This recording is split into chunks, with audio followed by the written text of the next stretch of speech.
युवक ने कहा, इंसाफ दो या दो मृत्यु। आमरण अनशन कर कलेक्ट्रेट में मांगा इंसाफ। यूपी के फतेहपुर जिले के कलेक्ट्रेट में एक युवक ने आमरण अनशन में बैठे इंसाफ न मिलने पर कलेक्ट्रेट में प्राण त्यागने की धमकी देकर अनशन पर बैठ गया। पीड़ित युवक ने आरोप लगाया कि उसकी परवरिश उसके नाना नानी ने की है, जबकि उसके पिता स्वर्गीय सावनी भारतवंशी हैं, जिसने घर में ही जबरन कब्जा किया है। वह खुद को उसका पिता बताकर पिछले 25 सालों से कब्जा किया है, जिसकी शिकायत कई बार थाने में की, लेकिन कोई सुनवाई नहीं की गई।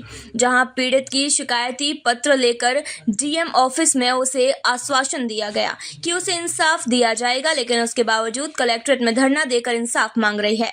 कलेक्ट्रेट में कड़कड़ाती धूप में बैठे इस शख्स को देखिए, जो जिला प्रशासन से इंसाफ की गुहार लगाने के लिए धरने पर बैठ गया, जिसने धमकी दी है कि अगर उसे इंसाफ नहीं मिला तो वह वहीं पर अपने प्राण त्याग देगा। पीड़ित रामराज पुत्र स्वर्गीय सावनी भारतवंशी की माने तो उसके घर में राजकुमार नाम का व्यक्ति कब्जा कर लिया है और वह खुद को उसका पिता कहता है, जबकि उसके पिता का स्वर्गवास हो चुका है। उसकी परवरिश उसके नाना नानी ने की है, जिसके लिए कई बार शिकायती पत्र देकर उसका घर खाली कराए जाने की मांग की, लेकिन जब इंसाफ थाने से नहीं मिला तो आज आमरण अनशन में बैठे इंसाफ मांग रहा है। हालांकि इस मामले में डीएम ऑफिस से जांच के बाद कुछ कहने की बात कह रहे हैं।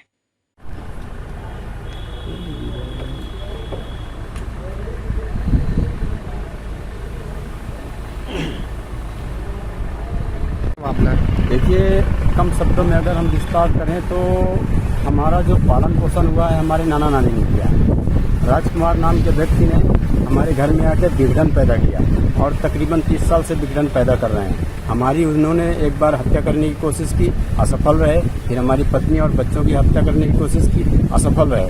अब हम 3-4 दिन के बाद यह घटना डीएम साहब के सामने रख रहे हैं। अगर वो हमको न्याय नहीं दिलाते तो हम अपने प्राण यही त्याग देंगे। वो ऐसा क्यों कर रहे हैं? वो त्याग दिया, वो ऐसा इसलिए कर रहे हैं क्योंकि उन्होंने हमको अपना पुत्र कभी नहीं माना, वो हमको अपना कभी नहीं समझे और हमारे घर में वो जबरन कब्जा किए हुए हैं करीब 25 साल से।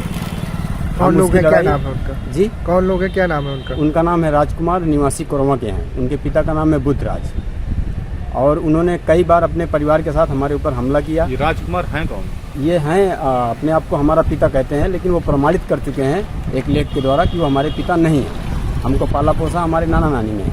हम 10-12 साल के बाद जाने कि हमारे पिता हैं, लोगों के बताने के हिसाब से ऐसा है। अब पुलिस को हमने करीब 42 से 45 मरतबा हमने सूचित किया, लेकिन पुलिस कभी भी कोई ठोस कार्रवाई नहीं किया। ऐसा भी मालूम पड़ा है कि पुलिस ने कुछ पैसे लेकर मामले को रफा दफा करने की कोशिश की है। आज आप जिसके गवाह हैं आज यहाँ पे आए डीएम साहब के पास क्या आश्वासन मिला? डीएम साहब के पास अभी आश्वासन मिला है कि 2 मिनट रुकिए, आपका प्रकरण देखते हैं। अगर वो नहीं देखते तो फिर हम अपना कार्य जारी करेंगे और हड़ताल करेंगे और यहीं अपने प्राण त्याग देंगे जब तक हमको न्याय नहीं मिलेगा। क्या नाम है आपका? हमारा नाम रामराज सावनी भारतवंशी। कहाँ के रहने वाले? जिंदपुर।